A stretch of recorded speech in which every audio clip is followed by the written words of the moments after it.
Meq, dy gjëra më ja sfigu. E para, për 200 ca komente, mbi 200, shumë mbi 200 komente, janë një 12 komente që thojnë e kanë nxerr babaj vet Tonin. Pasi që fola në telefon me Tonin, kjo është një foto e WhatsAppit, e diskutova dhe me menaxherin e Tonit, Binin, a ka qenë prindi ai që e ka nxirr jashtë? Jo. Qysh po mundi me pa Toni i lodhur, edhe me shëndet, jo, bashmir, por pjesa e dytë që apo du me fol me juve është kjo.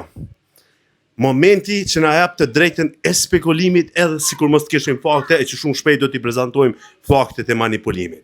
Shkojmë ta shohim momentin. Regjia. Shefni shikimin e Dinit, shefni shikimin e Jonidës. Pra këtu është mese e qartë që diçka ka ndodhur.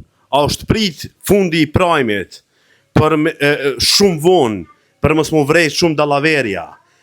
Se nuk mundet me qenë vetëm gabimi skaletës se Dini ka mujt vali, Dini ka mujt me rregullu. Tu ka të bëj një dorë zgjatur e produksionit, e cila vendosi një njeri nonsens si Lavinoti i ri, me lon mrena me nxirr Tonin. Dhe kjo është mundi jam për momentin.